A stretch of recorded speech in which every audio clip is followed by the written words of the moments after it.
Well, good afternoon, everyone.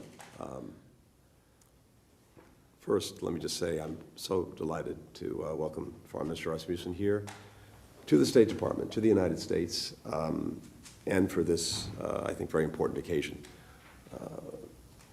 We've had the opportunity, Lars and I, to spend a fair bit of quality time at NATO and other places, but it's particularly good to have you here in Washington. For nearly 75 years, the United States and Denmark have been close security partners and NATO allies. Our forces are working to protect communities from terror in the Sahel. We're upholding freedom of navigation in the Straits of Hormuz. We're strengthening deterrence together in the Baltics. Denmark continues to play a leading role in ensuring Putin's war on Ukraine remains a strategic failure. It was one of the first countries to commit to supplying F-16s to Ukraine and to train Ukrainian pilots to fly them.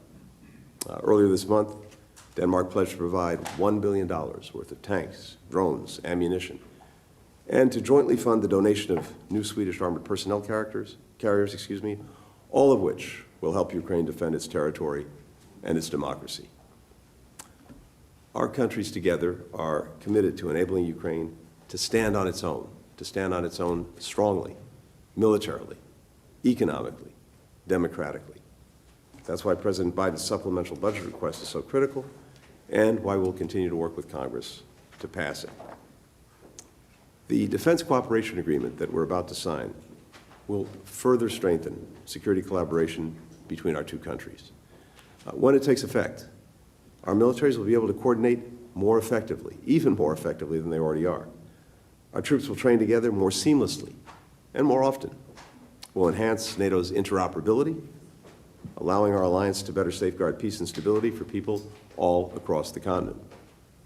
Today's agreement builds on the work that we've done to deepen defense cooperation with allies across the Atlantic, from northern to southern Europe, from the Baltics to the Black Sea. In 2021, we signed a defense cooperation agreement with Norway. Earlier this month, we signed a similar accord with Sweden. Earlier this week, we signed one with Finland.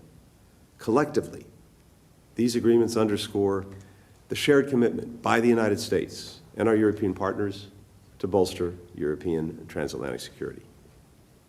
Denmark remains an essential partner in this effort. Lars and I will have a chance to sit down after we sign this agreement to go through the many issues and the many areas where the United States and Denmark together are dealing with the challenges of our time. We could not be more grateful to have such a strong, such a valued, such an important partner. It gives me a great source of confidence as we head into the future, knowing that our two countries not only remain strongly allied, but after today, even stronger. Lars, over to you. Thank you, Mr. Secretary. I am indeed honored and happy and glad that we could make this happen, and right before Christmas. I think that will complete my working year. I visit you here in January as one of my first international meetings, and this will probably, at least I hope so, would be the last international travel before Christmas Eve. I wish it's so, yeah. So, Tony, you and I are from the same generation. We are almost the same age. We have seen history unfold at the same time in our lives. And perhaps that is why we both firmly believe in the transatlantic bond and a close alliance between Europe and the United States. Denmark and the United States are close friends and close allies, and now we are taking our security cooperation to the next level. The Defense Cooperation Agreement is an important agreement that will bolster our bilateral security and defense cooperation. It will also enhance our cooperation in NATO and in the Nordic region. And as you just mentioned, you have made similar agreements with our Nordic friends. And we are looking very much forward to welcoming our close Nordic neighboring country, Sweden, to NATO sooner rather than later. And this defense agreement is a stepping stone towards a more secure Nordic region.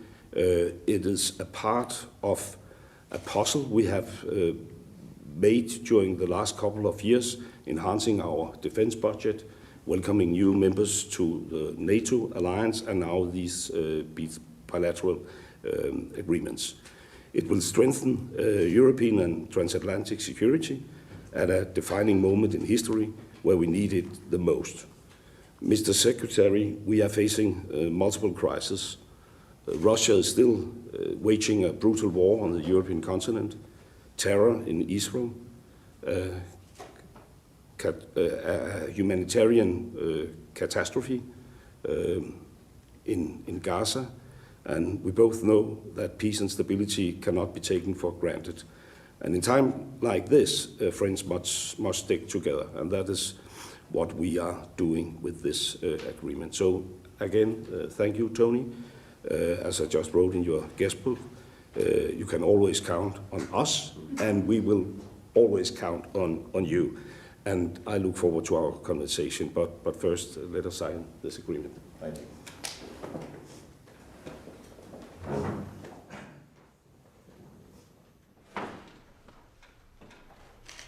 Good morning. Secretary Blinken and Foreign Minister Rasmussen are signing a defense cooperation agreement between the United States and Denmark. The agreement sets forth the framework for enhanced defense and security cooperation and partnership between our countries. As an original NATO member, Denmark is a long-standing essential ally and strategic partner. We look forward to deepening our already close cooperation.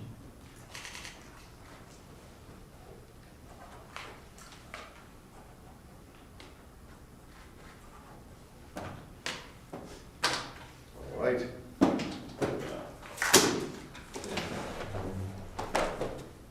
can hold this one up. Yes.